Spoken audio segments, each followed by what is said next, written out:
ஈரோடு மாவட்டம் விஜயமங்கலம் அருகே மக்கள் சந்திப்பு நிகழ்ச்சியில் தாவேகா தலைவர் விஜய் இன்று பங்கேற்கிறார்.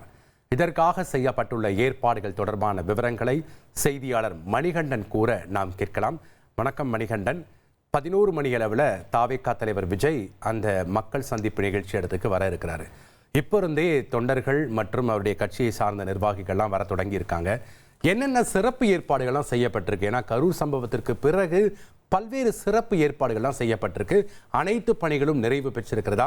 அங்க இருக்கக்கூடிய கள விவரங்களை பதிவு பண்ணுங்க.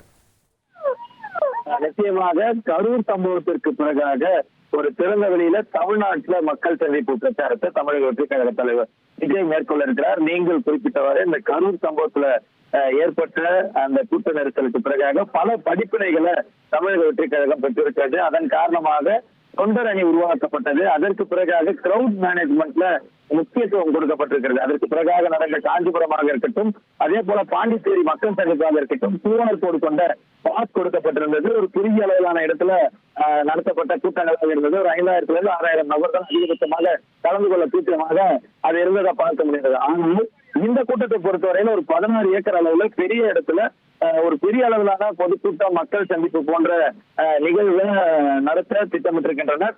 இதற்கான முழு ஏற்பாடுகளையும் கட்சியுடைய நிர்வாக குழு தலைமை ஒருங்கிணைப்பாளரும் கொங்கு மண்டலத்துடைய பொறுப்பாளருமான செங்கோட்டையன் அவர்கள் மேற்கொண்டிருக்கிறார். குறிப்பாக இந்த ஏற்பாடுகளை குறித்து பார்க்கும்போது இந்த 16 ஏக்கர் இடத்திற்கும் 11 மணியிலிருந்து 1 மணி வரை நிகழ்ச்சி நடத்துவதற்கு அனுமதி என்பது கொடுக்கப்பட்டிருக்கிறது. முக்கியமாக 10,000 கட்சி தொண்டர்கள், பொதுமக்கள் 25,000 பேர் என 35,000 பேர் கலந்து கொள்வதற்கான இந்த கூட்டத்தில் பங்கேற்பதற்கான ஏற்பாடுகள் செய்யப்பட்டிருக்கிறதாக தெரிவிக்கப்பட்டிருக்கிறது.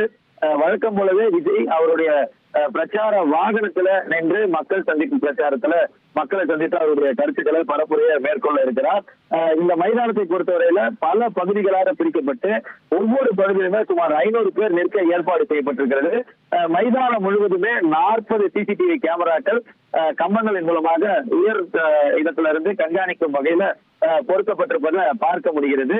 இது மட்டுமல்லாமல் காவல்துறையினர் 1500க்கும் மேற்பட்டோர் மைதானத்திற்குள்ளேயும் அதே போல மைதானத்துக்கு சுற்றி இருக்கக்கூடிய பகுதிகளிலும் பாதுகாப்பு பணிகளுக்காக பிரிக்கப்பட்டிருக்கின்றனர். இதை தவிர்த்து பவுன்சர்கள் அவரது வாகனத்தை சுற்றி இயல்பாகவே தனியார் பாதுகாவலர்கள் எனப்படக்கூடிய பவுன்சர்கள் பாதுகாப்பில் இருப்பார்கள். இதல்லாமல் கரூர் சம்பவத்திற்கு பிறகாக அமைக்கப்பட்ட அந்த தொண்டர் அணியினருடைய பாதுகாப்பும் குறிப்பிட்ட இடங்கள்ல டிப்ளாய் செய்யப்பட்டிருக்கிறார்கள். முக்கியமாக மருத்துவர்களை பொறுத்தவரையில 72 மருத்துவர்களை 120 செவிலியர்கள் அடங்கிய மருத்துவ முகாம்கள், அதாவது இரு பக்கவாட்டிலுமே லெப்ட் ரைட் அந்த சைட்ல மருத்துவ முகாம்கள் அமைக்கப்பட்டிருக்கிறது. 20 இடங்கள்ல டாய்லெட் வசதி, கழிவறைகள் ஏற்பாடு செய்யப்பட்டிருக்கிறது. 80 ஏக்கர் பரப்பளவுல வாகன நிறுத்தும் இடம் விஜய் வாகனத்திற்கு எதிர்ப்புறத்தில் இருக்கக்கூடிய 2 சைடுகளிலுமே ஏற்பாடு செய்யப்பட்டிருக்கிறது. மைதானத்திலிருந்து பொதுமக்கள் வெளியேறுவதற்காக 14 எக்ஸிட்டுகள், வெளியேறும் வழிகள் இருக்கிறது. இதை தவிர்த்து லெப்ட் ரைட் என பாக்ஸ் பிரிக்கப்பட்டிருக்கக்கூடிய நிலையில இடையில ஒரு 10 அடி இடைவெளிக்கு எமர்ஜென்சி எக்ஸிட்டும், அதே போல ஒவ்வொரு 5 பாக்ஸுகளுக்கு ஒவ்வொரு இடத்திலையும் எமர்ஜென்சி எக்ஸிட்டுகள் தயார் நிலையில இருக்கிறது. காவல்துறை கண்காணிப்பாளர் சுஜாதா தலைமையில 1500 போலீசார் பாதுகாப்பு பணியில ஈடுபடுத்தப்பட்டிருக்கின்றனர். அவசர ஊர்திகளும் அதே போல 4 தீயணைப்பு வாகனங்களும் தயார் நிலையில திடல்ல இருக்கப்பட்டிருக்கிறது. மைதானத்திற்கு அருகே உள்ள தனியார் பள்ளிக்கு மட்டும் இன்று ஒரு நாள் விடுமுறை என்பது விடுக்கப்பட்டிருக்கிறது.